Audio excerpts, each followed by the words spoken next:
howdy, and welcome to the Strange West Podcast. This is your host and word hustler extraordinaire, Trent Tano. Leading us in, as always, with their rendition of Eno Mariconi's For a Few Dollars More is the mighty Mitch Polzak and the Royal Deuces. If you like your guitar slingers like you like your gunslingers, then head on over to MitchPolzak.com. That's Mitch, Polzak.com. And the Cowboys Vs Nazi action continues in Chapter 18 of Paris High Noon by yours truly, Trent Tano. If you want to get your Cowboys Vs Nazi on, then head on over to ParisHighNoon.com. Both paperback and ebook are available at ParisHighNoon.com. Paris High Noon t-shirts, sweatshirts, and other swag are available at Society6.com/TrentTano. Both Paris High Noon and the Mustache t-shirts are available at Society6.com/TrentTano. And once again, a big thank you to James K. Doyle for lending us his time and his talent to the podcast. He really does bring Paris High Noon alive. And without further ado, here is Chapter 18 of Paris High Noon.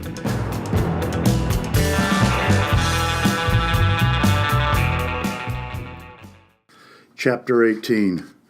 Whiskey, Women, and Trouble.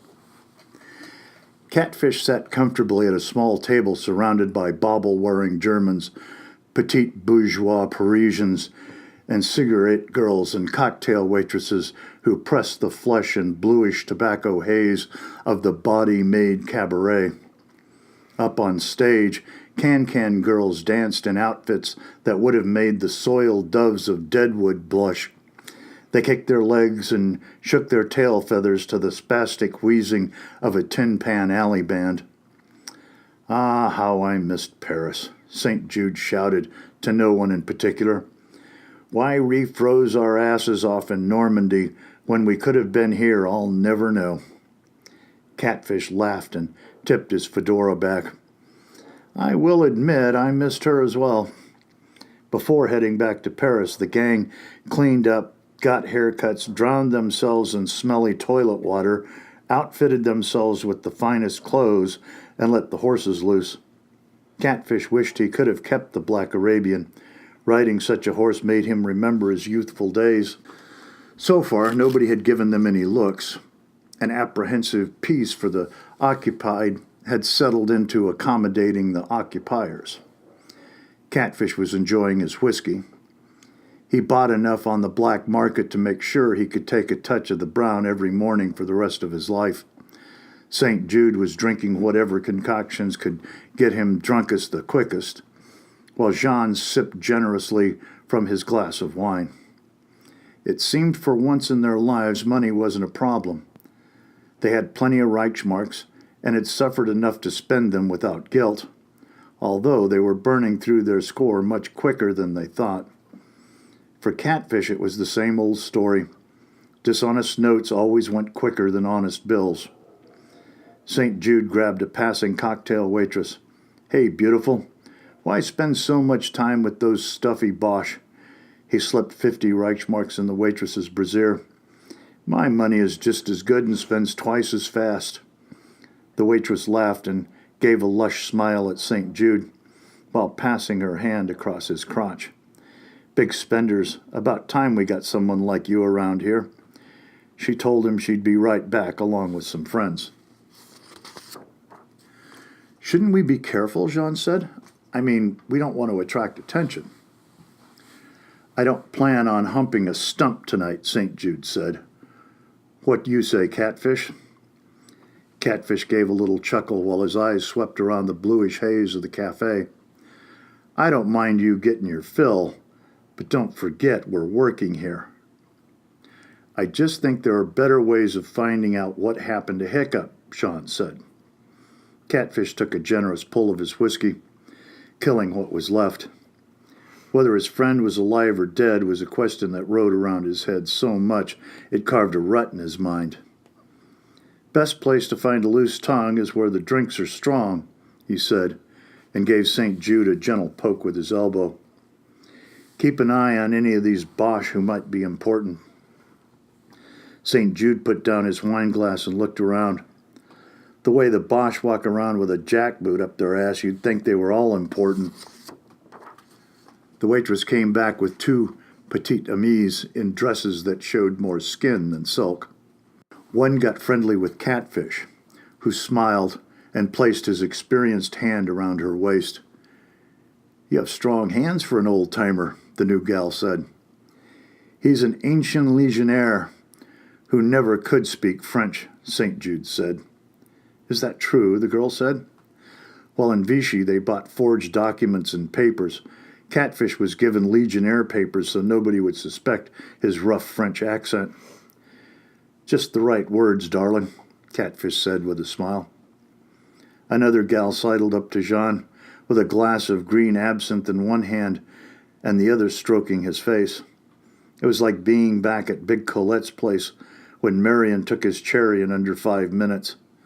Jean was tortured by his old feelings for Moo and his new desire for the pleasures of a woman.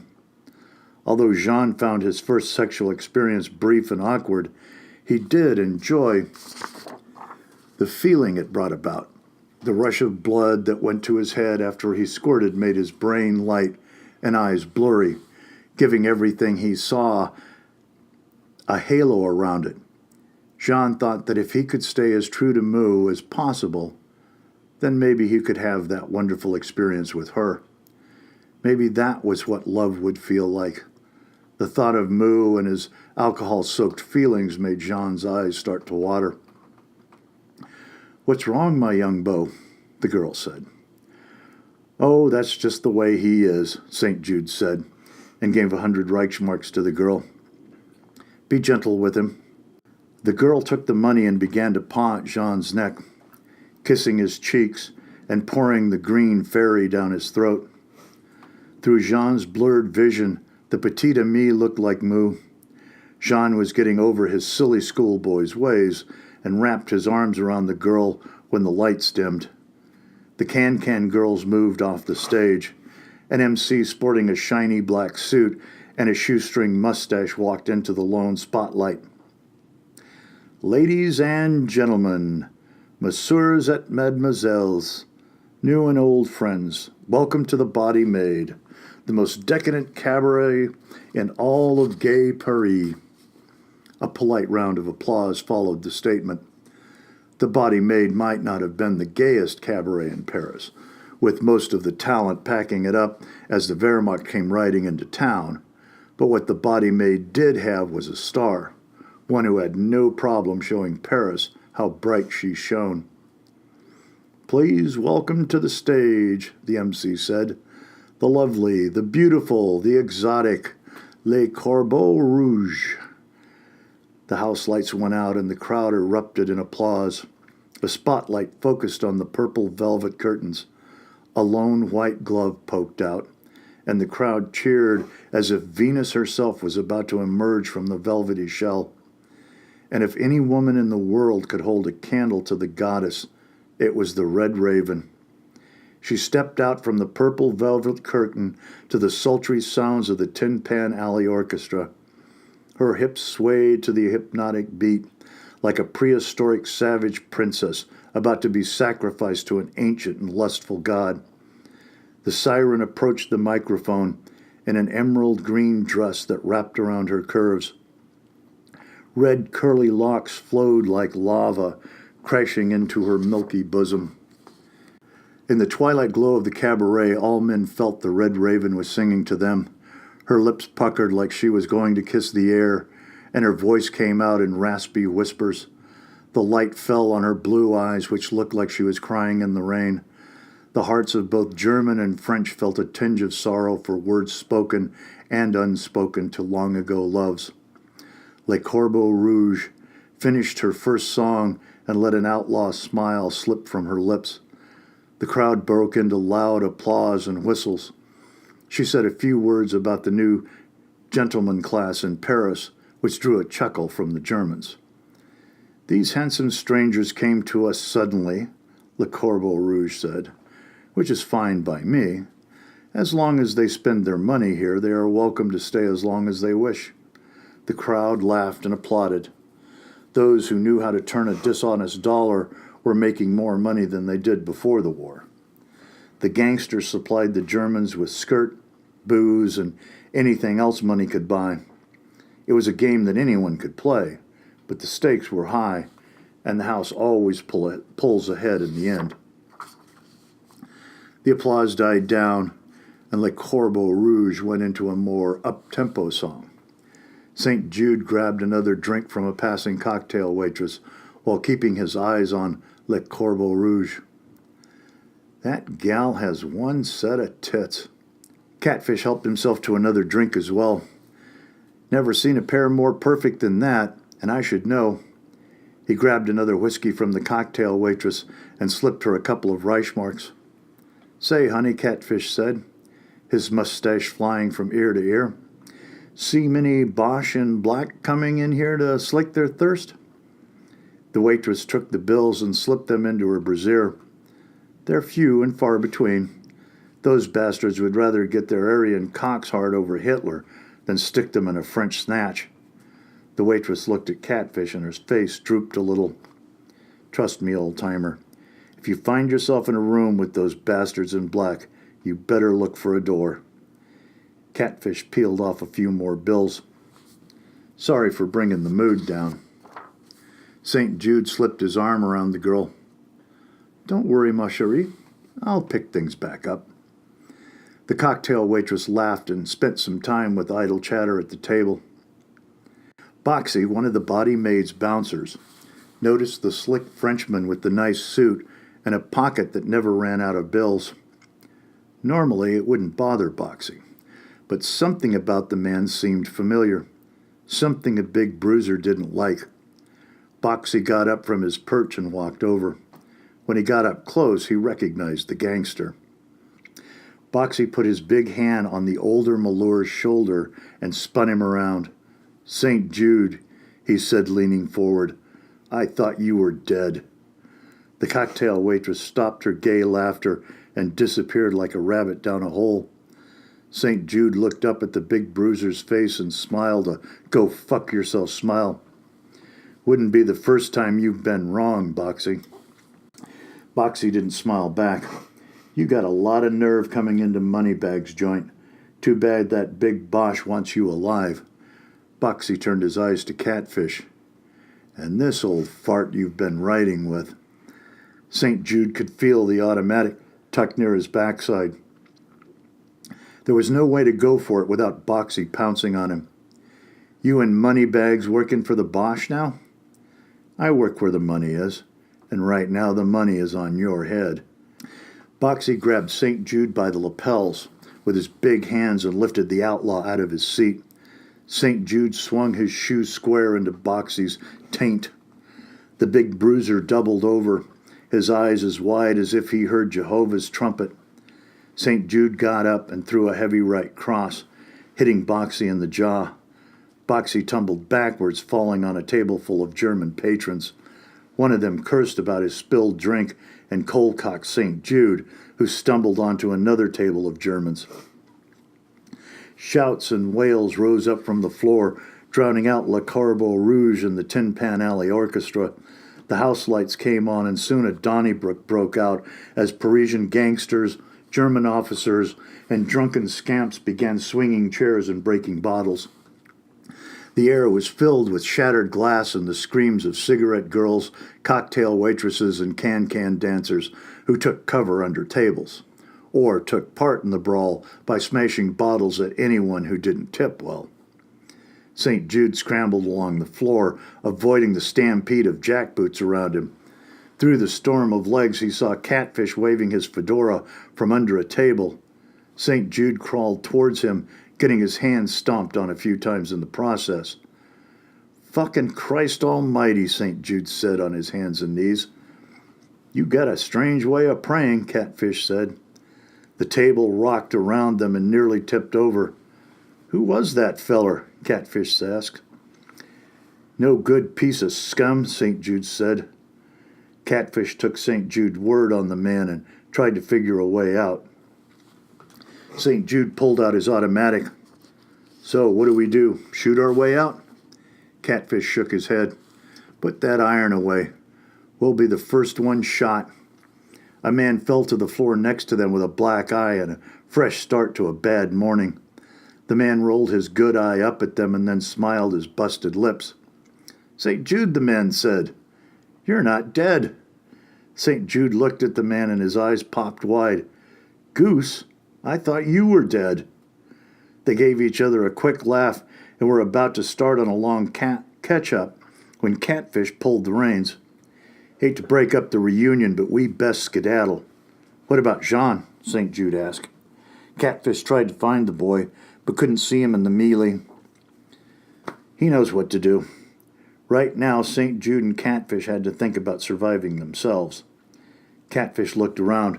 About the only place that wasn't full of fight was the stage. "Follow me," he said. The men crawled along the floor like calves looking for the teat. All three scrambled onto the stage. A bouncer tried to stop them, but Goose smacked the man's ear while bringing a knee to his bread basket. A hand grabbed St. Jude by the back of the shoulder. He turned around with his fist in the air when he noticed it was the cocktail waitress he had been getting friendly with. The girl put up her hands. "Wait, I can help you get out. This way." The cocktail waitress led them backstage, where half-naked can-can girls screamed and slapped the outlaws as they made their way through the fleshy gauntlet. She guided them up a stair where a faded star was nailed to a door. The girl knocked on the door. "It's me, Antoinette. I brought you the old man." "Bring him in quickly," came the voice from the other side. Antoinette opened the door. The three outlaws rushed in. Le Corbeau Rouge sat on the edge of her bed, wrapped tight in a silk kimono. Her legs crossed high with a cigarette in one hand and a small derringer in the other. She smiled. "Be a dear and close the door." Goose closed the door. Catfish walked in, gave a "good evening, mademoiselle," and tipped his fedora. Le Corbeau Rouge motioned for them to sit down. She tucked the derringer somewhere in her bosom and took a long drag on her cigarette. "I reckon we best parley soon, mademoiselle, before things settle down." Le Corbeau Rouge brightened up. Most men liked to talk to her endlessly. Those with money bragged about accounts, while those with big peckers would ask only for a demonstration. Both types usually left her disappointed. "You don't remember me, do you?" she asked Catfish. "I used to brag that I never forgot a pretty face, but I'm getting old," Catfish winked. "But not that old."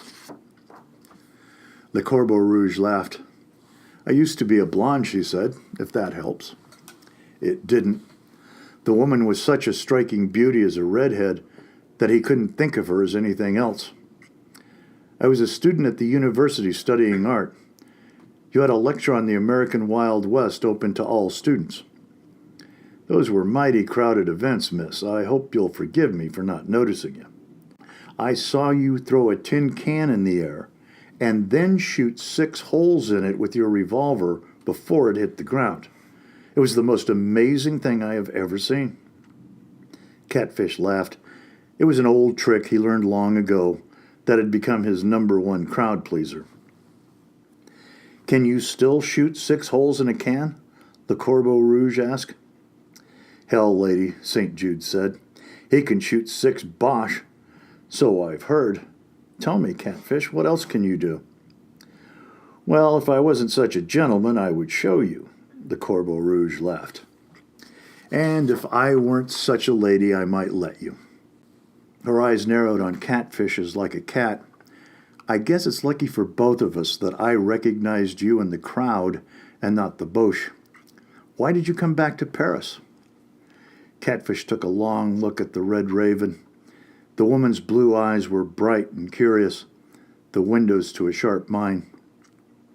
"I came back to find out what happened to my pard." "Hiccup," Catfish said. The lust for life left his eyes, replaced by sorrow. "And what if he's dead?" "Then I'm going to make the Boche regret it." "And if he's alive and in prison?"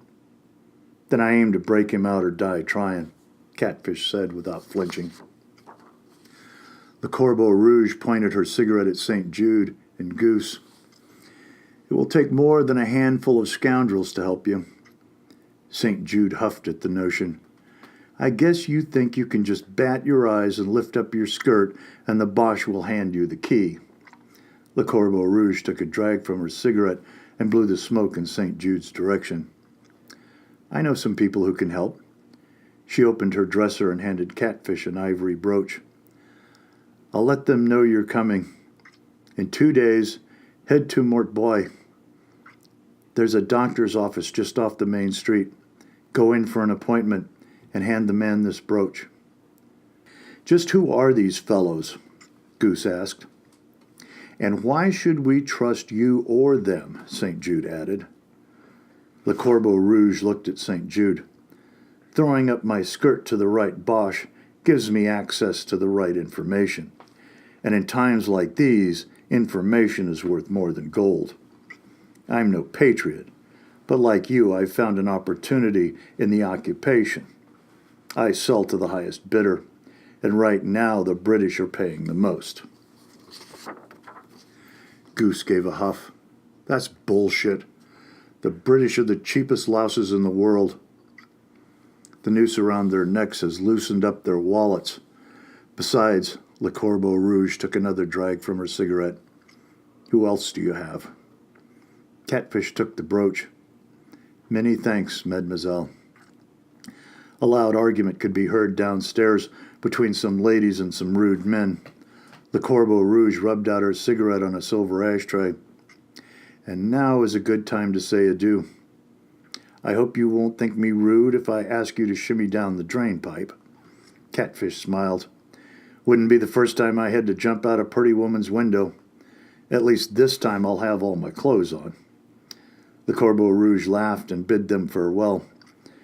Moments later, Catfish, Saint Jude, and Goose slid out the window and into the night. Outside, the Flicks were restoring order. The three outlaws ran down the dark alley with Saint Jude leading the way.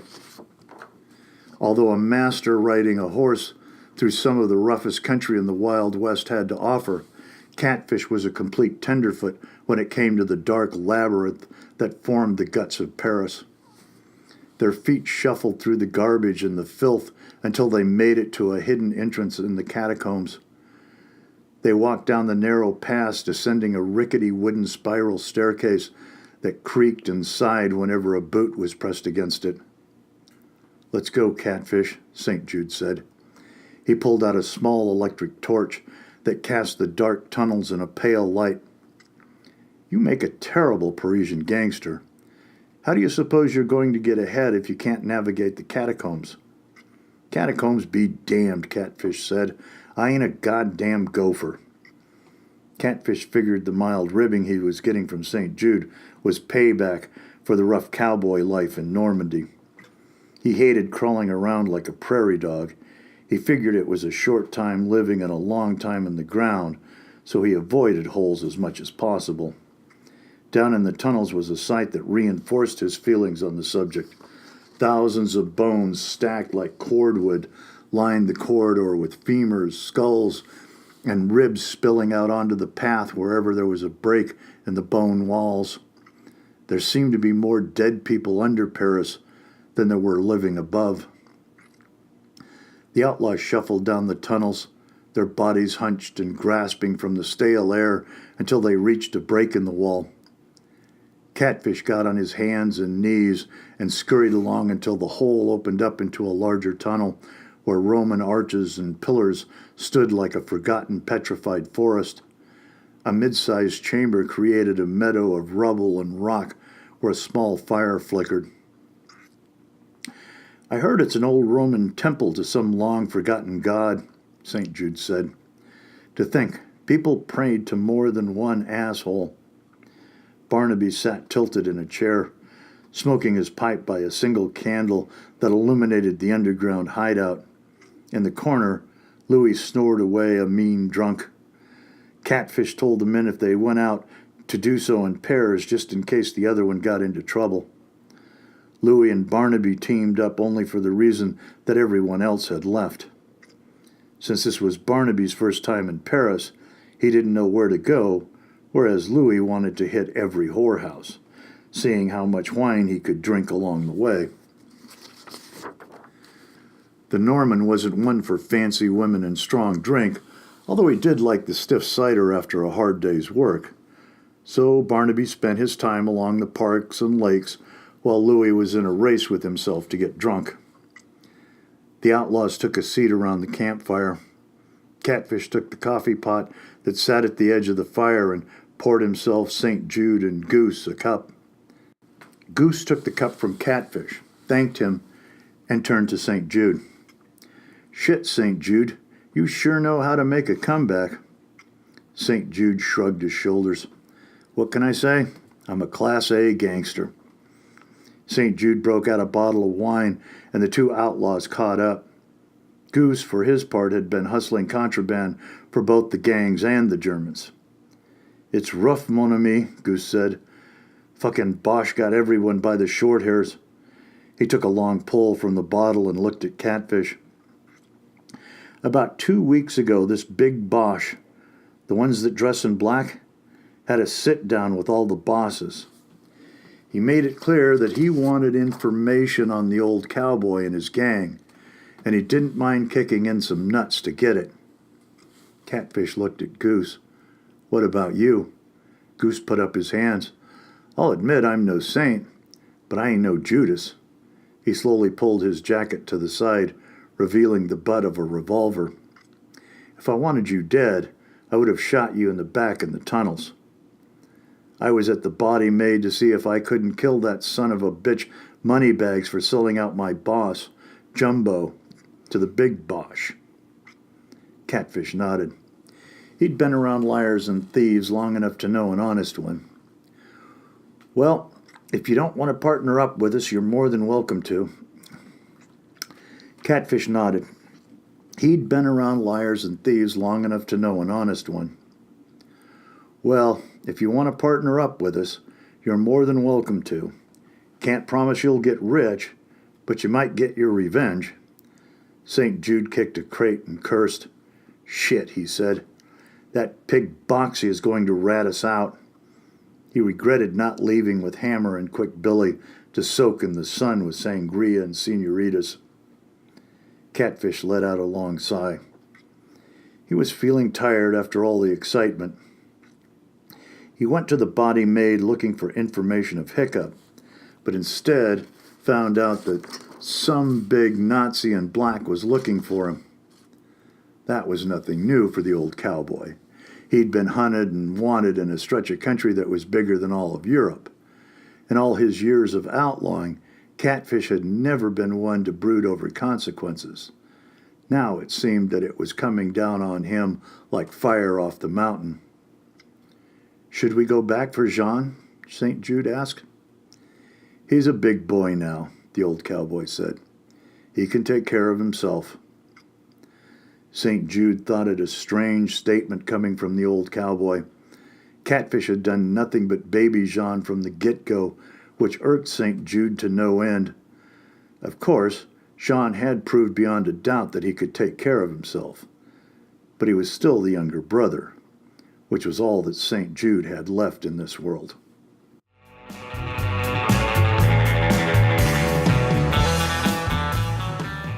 And welcome back to the Strange West Podcast. Once again, this is your host and word hustler extraordinaire, Trent Tano. Well, that about does it for tonight's Cowboys Vs Nazi action in Chapter 18 of Paris High Noon by yours truly, Trent Tano. Can't wait to get your Cowboys Vs Nazi on? Then head on over to ParisHighNoon.com. Both paperback and ebook are available at ParisHighNoon.com. Paris High Noon t-shirts, sweatshirts, and other swag are available at Society6.com/TrentTano. Both Paris High Noon and the Mustache t-shirts are available at Society6.com/TrentTano.